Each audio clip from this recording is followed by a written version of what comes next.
Hi, welcome you all. We are continuing the basics of the Python language. We already discussed some basics. Today we are discussing syntax of the Python, comments, keywords, identifiers and variables of the Python. First of all, syntax. You know what is syntax? എന്താണ് syntax എന്ന് പറയുമ്പോൾ syntax programming ലാംഗ്വേജുകളുടെ syntax എന്ന് പറയുന്നത് ഒരു set of rules ആണ്. Programming language എഴുതേണ്ട set of റൂൾസിനാണ് syntax എന്ന് പറയുന്നത്. എന്നാൽ അതർ ലാംഗ്വേജസിലേക്ക് വരുമ്പോൾ സിൻടാക്സിൽ നമ്മൾ ഇൻഡൻറ്റേഷൻ അതർ ലാംഗ്വേജിൽ യൂസ് ചെയ്യണത് അതിൻ്റെ റീഡബിലിറ്റി ഈസി ആക്കാൻ വേണ്ടിയിട്ടാണ് അതിൻ്റെ ഇൻഡൻറ്റേഷൻസ് യൂസ് ചെയ്യുന്നത്. എന്നാൽ പൈത്തൺ ലാംഗ്വേജിൽ ഇൻഡൻറ്റേഷൻ മസ്റ്റായിട്ട് ഫോളോ ചെയ്യുന്നുണ്ട്. പൈത്തൻ്റെ സിൻടാക്സിൽ എടുത്തു പറയേണ്ട ഒന്നാണ് ഇൻഡൻറ്റേഷൻ മസ്റ്റായിട്ട് പൈത്തൺ ഫോളോ ചെയ്യുന്നുണ്ട്. അതർ പ്രോഗ്രാമിങ്സിലേക്ക് വരുമ്പോൾ അതിൻ്റെ റീഡബിലിറ്റി ഈസി ആക്കാൻ വേണ്ടിയിട്ട് മാത്രമാണ് ഇൻഡൻറ്റേഷൻ യൂസ് ചെയ്യുന്നത്. ഇൻഡൻറ്റേഷൻ എന്താണെന്നുള്ളത് ചിലപ്പോൾ സംശയം ഉണ്ടാകാം. It's A space at the beginning of A code line. ഒരു കോഡ് ലൈന് ഒരു ലൈൻ ഓഫ് കോഡ് എഴുതുന്നതിന് മുൻപുള്ള ഒരു സ്പേസിനെയാണ് ഇൻഡൻറ്റേഷൻ എന്ന് പറയുന്നത്. നമുക്ക് അതിൻ്റെ ഒരു എക്സാമ്പിളിലേക്ക് കിടക്കാം. താഴെ ഒരു പിക്ചർ കാണാം. ആ പിക്ചറിലേക്ക് വരുമ്പോൾ ഒരു ചെറിയ കോഡ് ഇവിടെ നമ്മൾ എഴുതിയിട്ടുണ്ട്. അതിനുശേഷം ആ കോഡ് റൺ ചെയ്യിക്കുകയാണ്. ആ കോഡ് റൺ ചെയ്യിക്കുമ്പോൾ ഈ ബ്ലാക്ക് പാർട്ടിൽ നമ്മൾ എന്ത് ചെയ്യുന്നുണ്ട്, അതിൻ്റെ ഒരു ഔട്ട്പുട്ട് കാണാം. അതിനുശേഷം ഇവിടെയുള്ള പ്രിൻറ്റിന് മുൻപുള്ള സ്പേസ് നമ്മൾ ഒഴിവാക്കി വീണ്ടും റൺ ചെയ്ത് ആ റൺ ചെയ്യുമ്പോൾ ഇവിടെ ഔട്ട്പുട്ട് വരുന്നില്ല, എററായി മാറുകയാണ്. അപ്പോൾ ആ ഒരു ഇൻഡൻറ്റേഷൻ ആ കോഡിൻ്റെ മുന്നിലുള്ള സ്പേസ് നമ്മൾ ഒഴിവാക്കിയിട്ടാണ് ഔട്ട്പുട്ടിലേക്ക് ആകുമ്പോൾ അത് കിട്ടുന്നില്ല. വീണ്ടും നമ്മൾ അവിടെ സ്പേസ് കൊടുക്കുകയാണ്.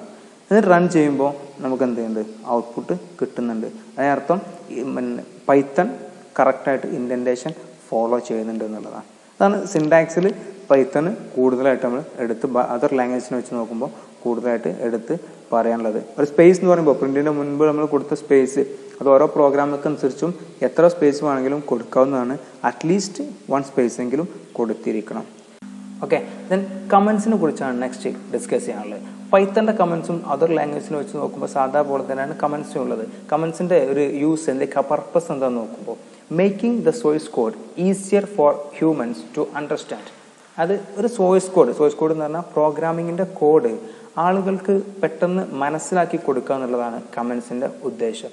സാധാരണ ഒരു സോഴ്സ് കോഡ് എഴുതി കഴിഞ്ഞാൽ ആ ഒരു കോഡിലേക്ക് നമ്മൾ നോക്കിക്കഴിഞ്ഞാൽ സാധാരണ പ്രോഗ്രാമർക്കോ അല്ലെങ്കിൽ സാധാരണ ഒരാൾക്കോ ആ പ്രോഗ്രാമിലേക്ക് നോക്കിക്കഴിഞ്ഞാൽ ആ കോഡ് എന്തിനു വേണ്ടിയിട്ടുള്ള കോഡാണ് എന്നുള്ളത് മനസ്സിലാക്കാൻ വേണ്ടിയിട്ടാണ് കമൻസ് സാധാരണ നമ്മൾ യൂസ് ചെയ്യാറുള്ളത്.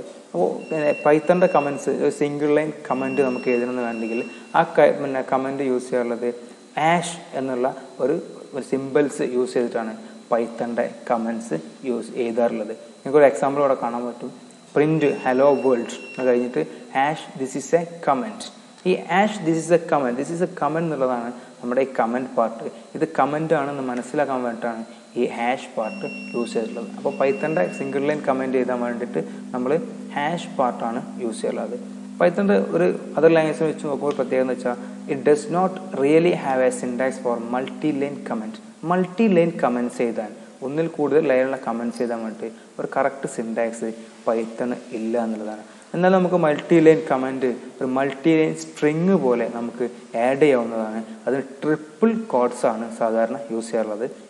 എക്സാമ്പിൾ ഇവിടെ കാണാൻ പറ്റും.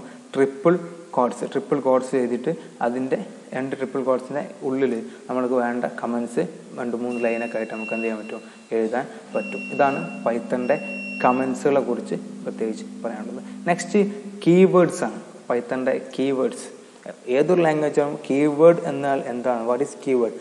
These are reserved words. Keywords പറഞ്ഞാൽ റിസർവ്ഡ് വേർഡ്സ് ആണ്. പൈത്തണിലായാലും അത് തന്നെയാണ്. Keywords are the reserved words in Python. Already നമ്മൾ റിസർവ് ചെയ്ത് വെച്ച കുറച്ച് വേർഡുകൾ ഉണ്ടാവും. എക്സാമ്പിൾസ് പറയുകയാണെങ്കിൽ if else, print, break, continue. Programming language നേരത്തെ അറിയുന്ന ആളുകൾക്ക് ഈ വാക്കുകളൊക്കെ വേർഡ്സൊക്കെ വളരെ ഫെമിലിയർ ആയിരിക്കും. അങ്ങനെ ഓൾറെഡി റിസർവ് ചെയ്ത് വെച്ച വേർഡുകളാണ് കീവേഡ്സ് എന്ന് പറയാറുള്ളത്. കീവേഡ്സ് സാധാരണ നമ്മൾ വേരിയബിളിൻ്റെ നെയിമായിട്ടോ ഫംഗ്ഷൻ്റെ നെയിമായിട്ടോ ഒന്നും യൂസ് ചെയ്യാറില്ല. അതിന് പ്രത്യേക പർപ്പസ് ഉണ്ട്. അതിന് മാത്രമേ എന്തേ ഉള്ളൂ സാധാരണ ഉപയോഗിക്കാറുള്ളൂ. കീവേഡ്സ് എന്താണ്, പൈത്തൻ്റെ കീവേഡ്സ് കേസ് സെൻസിറ്റീവ് ആണ്. പ്രത്യേകം ശ്രദ്ധിക്കേണ്ടതാണ്. പൈത്തൻ്റെ കീവേഡ്സ് കേസ് സെൻസിറ്റീവ് ആണ്. ഈഫ് എന്നുള്ളത് നമ്മൾ ക്യാപിറ്റൽ എഴുതിയാലും സ്മോൾ എഴുതിയാലും അത് രണ്ടും ഡിഫറെൻ്റ് ആണ്. 3.7 പൈത്തൺ ഇറങ്ങുമ്പോൾ അതിൽ 33 കീവേഡ്സാണ് അന്ന് ഉണ്ടായിരുന്നത്. ഇതിങ്ങനെ അപ്ഡേറ്റ് ചെയ്തുകൊണ്ടിരിക്കുമ്പോൾ മാറ്റങ്ങൾ വന്നേക്കാം. അതാണ്. ഓക്കെ, നെക്സ്റ്റ് പൈത്തണിൻ്റെ ഐഡൻറ്റിഫയേഴ്സിനെ കുറിച്ചാണ് ഡിസ്കസ് ചെയ്യുന്നത്. ഐഡൻറ്റിഫയേഴ്സ് യൂസ് ചെയ്യണത് ഐഡൻറ്റിഫൈ ചെയ്യാൻ വേണ്ടി, ഒരു എൻറ്റിറ്റിയും വേറൊരു എൻറ്റിറ്റിയൊക്കെ തമ്മിൽ ഐഡൻറ്റിഫൈ ചെയ്യാൻ വേണ്ടി. ഒന്നുകൂടി വ്യക്തമാക്കിയുള്ള an identifier is a name given to entities. അത് ക്ലാസ്, ഫംഗ്ഷൻ, വേരിയബിൾസ് പോലുള്ള എൻറ്റിറ്റികൾക്ക് നെയിം കൊടുക്കുക എന്നുള്ളതാണ്. നെയിം കൊടുക്കുക എന്ന് പറയുന്നത് ഓരോന്നിനും ഓരോ നെയിം കൊടുക്കുമ്പോൾ ഓരോന്നിനും വ്യത്യസ്തമായിട്ട് ഡിഫറൻഷിയേറ്റ് ചെയ്യാനും ഐഡൻറ്റിഫൈ ചെയ്യാനും വേണ്ടിയാണ് ഐഡൻറ്റിഫയേഴ്സ് യൂസ് ചെയ്യാറുള്ളത്. ഐഡൻറ്റിഫയേഴ്സിൻ്റെ ഒരുപാട് ഐഡൻറ്റിഫയേഴ്സ് ക്രിയേറ്റ് ചെയ്യുമ്പോൾ ഒരുപാട് റൂളുകളുണ്ട്. ഒന്നാണ് an identifier cannot start with a digit. ഒരു നമ്പർ വെച്ചിട്ട് ഐഡൻറ്റിഫയർ സ്റ്റാർട്ട് ചെയ്യാൻ പാടില്ല. ഐഡൻറ്റിഫയർ എന്ന് പറയുമ്പോൾ ഒരു ആൽഫ ന്യൂമറിക് നമ്പേഴ്സ് അല്ലെങ്കിൽ അണ്ടർസ്കോർസിൻ്റെ ഒക്കെ ഒരു കോമ്പിനേഷനാണ്. നമ്മുടെ ക്യാരക്ടേഴ്സിൻ്റെയും അതുപോലെ തന്നെ നമ്പേഴ്സിൻ്റെയും അണ്ടർസ്കോർ ഒക്കെ വെച്ചിട്ടൊരു കോമ്പിനേഷനാണ് ഐഡൻറ്റിഫയർ എന്ന് പറയുമ്പോൾ. ആൻഡ് അത് വേറെ കാര്യം ശ്രദ്ധിക്കേണ്ടത്, ഐഡൻറ്റിഫയർ കേസ് സെൻസിറ്റീവ് ആണ്. അതുപോലെ തന്നെ we cannot use special symbols, @ ash, dollar symbols പോലുള്ള സ്പെഷ്യൽ സിമ്പിൾസ് എന്ത് ചെയ്യാൻ പറ്റില്ല, ഐഡൻറ്റിഫയർ നമ്മൾ യൂസ് ചെയ്യാൻ പാടില്ല. നെക്സ്റ്റ് വരുന്നത് വേരിയബിൾസാണ്. പൈത്തണിൻ്റെ വേരിയബിൾസിലേക്ക്. വേരിയബിൾസ് എന്താണെന്നുള്ളത് വളരെ കൃത്യമായിട്ട് അറിയാം. നമ്മുടെ ഡാറ്റാസിനെ സ്റ്റോർ ചെയ്യാൻ വേണ്ടിയിട്ടുള്ള ഒരു കണ്ടെയ്നറാണ് വേരിയബിൾസ് എന്നത്. Variables are the containers four storing data values. ഓരോ ഡാറ്റേഴ്സിനെയും ഡാറ്റൻ്റെ വാല്യൂസിനെയും സ്റ്റോർ ചെയ്യാൻ വേണ്ടിയിട്ടുള്ള കണ്ടെയ്നേഴ്സിനാണ് വേരിയബിൾസ് എന്ന് പറയുന്നത്. നമുക്ക് വളരെ അതർ ലാംഗ്വേജിലൊക്കെ നമ്മൾ പഠിച്ചിട്ടുണ്ട്. എന്നാൽ പൈത്തണിൻ്റെ വേരിയബിൾസിന് ഒരു പ്രത്യേകത. പൈത്തണിൻ്റെ വേരിയബിൾസിൽ do not need to declare with any particular type.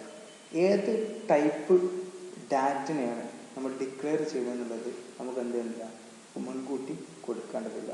ഒരു സാധാരണ ഒരു സിഒ അല്ലെങ്കിൽ ജാവ ലാംഗ്വേജൊക്കെ ആണെങ്കിൽ നമ്മൾ ഒരു വേരിയബിൾസിനെ ഡിക്ലെയർ ചെയ്യുമ്പോൾ സാധാരണ ഇൻറ്റിജറിനാണ് നമ്മൾ ഡിക്ലെയർ ചെയ്യുന്നത് വിചാരിക്കുക. സാധാരണ നമ്മൾ ഈ ഒരു എക്സാമ്പിളിലേക്ക് നോക്കിക്കഴിഞ്ഞാൽ പൈത്തണിൻ്റെ എക്സാമ്പിളാണ് അവിടെ കൊടുത്തുള്ളത്. x=4 എന്നാണ് നമ്മൾ പൈത്തണിൻ്റെ എക്സാമ്പിൾ കൊടുത്തുള്ളത്. സ്വാഭാവികമായിട്ട് പൈത്തൺ മനസ്സിലാക്കും x=4 എന്നുള്ളത് ഒരു ഇൻറ്റിജർ ടൈപ്പാണെന്നുള്ളത്. ഓട്ടോമാറ്റിക്കലി പൈത്തൺ മനസ്സിലാക്കും. എന്നാലും അതർ ലാംഗ്വേജിലാണെങ്കിൽ നമ്മൾ ഡിക്ലെയർ ചെയ്യുമ്പോൾ തന്നെ ഇൻറ്റ് x=4 എന്നാണ് കൊടുക്കാറുള്ളത്. ഓൾറെഡി ഇൻറ്റ് എക്സ് എന്നുള്ളത് ഒരു ഇൻറ്റിജറാണ്, അതിലേക്ക് 4 എന്നുള്ളതായിരുന്നു നമ്മൾ എന്ത് ചെയ്യണം, സ്റ്റോർ ചെയ്യണം. ഇവിടെ എന്തില്ല, ഒരു മുൻകൂട്ടി നമ്മൾ ഏത് ടൈപ്പ് ഡാറ്റയാണെന്നുള്ളത് സെറ്റ് ചെയ്യേണ്ട ആവശ്യമില്ല. രണ്ട് എക്സാമ്പിൾസ് ആണ്. രണ്ടാമത്തെ എക്സാമ്പിൾ x=, ഡബിൾ കോൾസിൽ സെല്ലി എന്ന് കൊടുത്തിട്ടുണ്ട്. അതായത് എക്സ് ഒരു സ്ട്രിങ് വേരിയബിളാണ് എന്നുള്ളത് മനസ്സിലാക്കാൻ വേണ്ടിയിട്ടാണ് കൊടുത്തിട്ടുള്ളത്. അപ്പോൾ നമുക്ക് എന്ത് ചെയ്യാം, ഒരു സ്ട്രിങ് കൊടുക്കുമ്പോൾ ഒന്നെങ്കിൽ സിംഗിൾ കോഡ്സിലോ അല്ലെങ്കിൽ ഡബിൾ കോഡ്സിലോ നമുക്ക് എന്ത് ചെയ്യാം, ആ വേരിയബിൾസ് കൊടുക്കാൻ പറ്റും. അപ്പം ഒരു മെയിൻ ആയിട്ടുള്ള വേരിയബിൾസ് ശ്രദ്ധിക്കേണ്ടത്, അതർ ലാംഗ്വേജിൽ വെച്ചിട്ട് വേരിയബിൾസിന് ഇതിൽ വരുന്ന മാറ്റം ഒന്ന് എന്ത് ചെയ്യണമെന്നില്ല, do not need to declare with any particular type.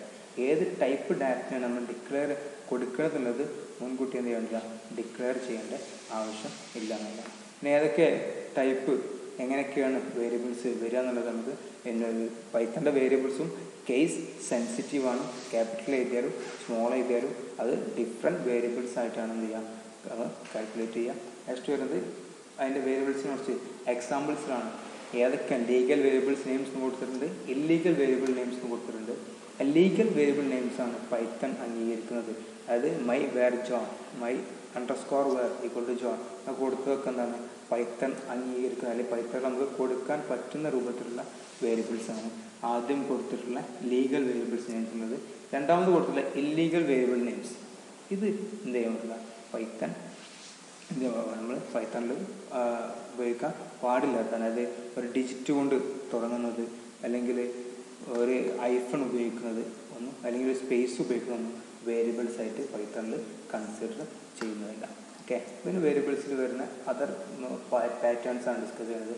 അത് ഒരു വേരിയബിൾസ് നമുക്ക് ഒന്നിൽ കൂടുതൽ മൾട്ടിപ്പിൾ വേരിയബിൾസ് നമുക്ക് ഒറ്റ ലൈനിലായിട്ട് നമുക്ക് എന്ത് ചെയ്യാൻ പറ്റും, അസൈൻ ചെയ്യാൻ പറ്റും. അതിന് എക്സാമ്പിൾസ് ആണ് കൊടുക്കുന്നത്. x, y, z orange, banana, cherry. Multiple variables ആണ് ഒറ്റ ലൈനിൽ നമുക്ക് എന്ത് ചെയ്യാം, അസൈൻ ചെയ്യാൻ പറ്റും. അതുപോലെ തന്നെ മൾട്ടിപ്പിൾ വേരിയബിൾസിന് സെയിം വാല്യൂസ് നമുക്ക് കൊടുക്കാൻ പറ്റുന്ന നെക്സ്റ്റ് കൊടുക്കുന്നത്. അതായത് x=y, z ഓറഞ്ച്. അത് x, y, z എന്നുള്ള വാല്യൂസിന് ഓറഞ്ച് എന്നുള്ള ഒരു സെയിം വാല്യൂ മൾട്ടിപ്പിൾ വേരിയബിൾസിന് കൊടുത്തിട്ടുള്ളതാണ്. അതുപോലെ തന്നെ പിന്നെ പ്ലസ് ക്യാരക്ടർ എന്തിനൊക്കെയാണ് പൈത്തണിൽ യൂസ് ചെയ്യാന്നുള്ളതാണ്. ഒന്നാമത്തെ എക്സാമ്പിൾ പറഞ്ഞത് ഒരു ടെക്സ്റ്റും അതുപോലെ തന്നെ ഒരു വേരിയബിളും എക്സ് ഈക്വൽ ടു awesome എന്നുള്ളത് ഒരു വേരിയബിളാണ്, പ്രിൻറ്റ് പൈത്തൺ ഈസ് എന്നുള്ളത് ടെക്സ്റ്റാണ്. ഇത് രണ്ടും ആഡ് ചെയ്യാൻ നമുക്ക് എന്ത് ചെയ്യാം, പ്ലസ് ക്യാരക്ടർ യൂസ് ചെയ്യാം. അതുപോലെ തന്നെ രണ്ട് വേരിയബിൾസ് തമ്മിൽ ആഡ് ചെയ്യാനും പ്ലസ് ക്യാരക്ടർ യൂസ് ചെയ്യാം. അതിന് എക്സാമ്പിൾസ് ആണ് കൊടുത്തത്. X equal to Python is, y equal to awesome and z equal to x plus y. രണ്ട് വേരിയബിൾസ് നമ്മൾ ആഡ് ചെയ്യാനും ഇവിടെ ഉപയോഗിക്കാം. അപ്പോൾ ഒരു ടെക്സ്റ്റും ഒരു വേരിയബിളും തമ്മിൽ ആഡ് ചെയ്യാനും അതുപോലെ തന്നെ രണ്ട് വേരിയബിൾ തമ്മിൽ ആഡ് ചെയ്യാനും നമ്മൾ എക്സ് ഉപയോഗിക്കുന്നത്, പ്ലസ് ക്യാരക്ടർ ഉപയോഗിക്കുന്നുണ്ട്. അതുപോലെ തന്നെ പ്ലസ് ക്യാരക്ടർ ഉപയോഗിക്കുന്നതാണ് രണ്ട് നമ്പേഴ്സ് ഒരു മാത്തമെറ്റിക്കൽ ഓപ്പറേറ്റർ ആയിട്ടൊന്നും ഇത് ഉപയോഗിക്കുന്നുണ്ട്. X equal to 5, y equal to 10. And print x plus y കൊടുത്തു കഴിഞ്ഞാൽ ആൻസർ 15 എന്നുള്ളത് കിട്ടും. പിന്നെ പ്ലസ് നമ്മൾ ഉപയോഗിക്കാൻ പറ്റാത്ത ഒന്നാണ് ഒരു നമ്പറും അല്ലെങ്കിൽ ഒരു ഡിജിറ്റും അതുപോലെ തന്നെ ഒരു സ്ട്രിങ്ങും ആഡ് ചെയ്യാൻ വേണ്ടി പ്ലസ് ക്യാരക്ടർ നമുക്ക് എന്ത് ചെയ്യാൻ പറ്റില്ല, യൂസ് ചെയ്യാൻ പറ്റില്ല. അതൊരു എററാണ് നമുക്ക് കാണിക്കുക. അപ്പോൾ പ്ലസ് ക്യാരക്ടർ യൂസ് ചെയ്യുന്നത് ഒരു ടെക്സ്റ്റും ഒരു വേരിയബിളും ആഡ് ചെയ്യാൻ വേണ്ടി ഉപയോഗിക്കുക, രണ്ട് വേരിയബിൾസ് നമ്മൾ ആഡ് ചെയ്യാൻ ഉപയോഗിക്കുക, രണ്ട് നമ്പേഴ്സ് നമ്മൾ ആഡ് ചെയ്യാൻ ഉപയോഗിക്കുക, ഒരു നമ്പറും ഒരു സ്ട്രിങ്ങും തമ്മിൽ ആഡ് ചെയ്യാൻ എന്ത് ചെയ്യാൻ പറ്റില്ല, പ്ലസ് ഉപയോഗിക്കാൻ പറ്റില്ല. നെക്സ്റ്റ് വരുന്നത് ഗ്ലോബൽ വേരിയബിൾസ് ആണ്. സാധാരണ എല്ലാ ലാംഗ്വേജിലും പറയുന്ന പോലെ എന്താ ഗ്ലോബൽ വേരിയബിൾസ് നമുക്കറിയാം. Variables that are created outside of a function are known as global variables. ഒരു ഫംഗ്ഷന് പുറത്ത് ഔട്ട്സൈഡായിട്ട് നമ്മളൊരു വേരിയബിൾ ഡിഫൈൻ ചെയ്തിട്ടുണ്ടെങ്കിൽ അതിനെയാണ് ഗ്ലോബൽ വേരിയബിൾസ് എന്ന് പറയുന്നത്. ഒന്നാമത്തെ എക്സാമ്പിൾ കാണാം, എക്സ് ഈക്വൽ ടു awesome. അത് ഒരു ഫംഗ്ഷൻ മൈ ഫംഗ്ഷൻ എന്നുള്ളതിൻ്റെ മുകളിലായിട്ടാണ് എക്സ് ഈക്വൽ ടു awesome എന്നുള്ളത് കൊടുത്തിട്ടുള്ളത്. ഔട്ട്സൈഡ് ദി ഫംഗ്ഷനാണ്. therefore that is a global variable. രണ്ടാമത്തെ എക്സാമ്പിൾ, താഴത്തുള്ള എക്സാമ്പിൾ പറഞ്ഞത് ആദ്യം ഒരു ഗ്ലോബൽ വേരിയബിൾ നമ്മൾ ഡിഫൈൻ ചെയ്തു എക്സ് ഈക്വൽ ടു awesome എന്നുള്ളത്. പിന്നീട് ഒരു ഫംഗ്ഷനുള്ളിൽ വീണ്ടും അതേ നെയിമിൽ അതേ വേരിയബിളിൻ്റെ നെയിമിൽ വീണ്ടും ഒരു വേരിയബിൾ നമ്മൾ ഡിഫൈൻ ചെയ്യാണ് എക്സ് ഈക്വൽ ടു ഫാന്റാസ്റ്റിക് എന്നുള്ളത്. അങ്ങനെയാണെങ്കിൽ എങ്ങനെയായിരിക്കും വർക്ക് ചെയ്യാന്നുള്ളതാണ്. വർക്ക് ചെയ്യുക ഫംഗ്ഷൻ അതും എക്സ് ഈക്വൽ ടു awesome എന്ന് കൊടുത്തത് അത് ഒരു ഫംഗ്ഷൻ്റെ മുകളിൽ കൊടുത്തിട്ടുള്ള ആ ഒരു വേരിയബിൾ അത് ഗ്ലോബൽ വേരിയബിളായിട്ടും ഒരു ഫംഗ്ഷൻ്റെ ഉള്ളിൽ കൊടുത്തിട്ടുള്ള വേരിയബിൾ ലോക്കൽ വേരിയബിളായിട്ടും വർക്ക് ചെയ്യും. ലോക്കൽ വേരിയബിൾ എന്ന് പറയുമ്പോൾ ആ ഫംഗ്ഷൻ്റെ ഉള്ളിൽ മാത്രമേ ആ ഒരു വേരിയബിൾ വർക്ക് ചെയ്യുള്ളൂ. ഗ്ലോബൽ വേരിയബിൾ എന്ന് പറയുമ്പോൾ ആ എൻ്റയർ പ്രോഗ്രാമിൽ നമുക്ക് എന്ത് ചെയ്യാൻ പറ്റും, അത് ഉപയോഗിക്കാൻ പറ്റും. നെക്സ്റ്റ് ഗ്ലോബൽ കീവേഡ്സ് ആണ്. ഗ്ലോബൽ കീവേഡ് അതായത് ഒരു ഫംഗ്ഷൻ്റെ ഉള്ളിൽ വെച്ചുകൊണ്ട് നമുക്കൊരു വേരിയബിളിനെ ഗ്ലോബൽ ആക്കിയിട്ട് എന്ത് ചെയ്യാം, മാറ്റാം. അതായത് ഗ്ലോബൽ വേരിയബിൾ ആക്കിയിട്ട് മാറ്റാം. To create a global variable inside a function. അതായത് ഗ്ലോബൽ കീവേഡ് യൂസ് ചെയ്തുകൊണ്ട് ഒരു ഫംഗ്ഷൻ്റെ ഉള്ളിൽ നിന്നുകൊണ്ട് നമുക്കൊരു വേരിയബിളിനെ എന്ത് ചെയ്യാൻ പറ്റും, ഒരു ഗ്ലോബൽ വേരിയബിളാക്കി മാറ്റാം. അല്ലെങ്കിൽ ഗ്ലോബൽ കീവേഡ് യൂസ് ചെയ്തിട്ടില്ലെങ്കിൽ ഒരു വേരിയബിളിനെ ഗ്ലോബൽ വേരിയബിൾ ആക്കണമെങ്കിൽ ഒരു ഫംഗ്ഷൻ്റെ പുറത്ത് എന്ത് ചെയ്യണം, ഫംഗ്ഷൻ്റെ ഔട്ട്സൈഡിൽ നമ്മൾ ഡിഫൈൻ ചെയ്യണം. ഒരു ഫംഗ്ഷൻ്റെ ഉള്ളിൽ നിന്നുകൊണ്ട് ഒരു വേരിയബിളിനെ ഗ്ലോബൽ വേരിയബിൾ ആക്കണമെങ്കിൽ ഗ്ലോബൽ എന്ന കീവേഡ് യൂസ് ചെയ്യണം. അപ്പോൾ ഇന്ന് ഇത്രയും പറഞ്ഞുകൊണ്ട് ഈ പാർട്ട് നമ്മൾ നിർത്തുകയാണ്. നെക്സ്റ്റ് വീഡിയോയിൽ നമുക്ക് അടുത്ത പാർട്ട് ഡിസ്കസ് ചെയ്യാം. ഓക്കെ, ശരി.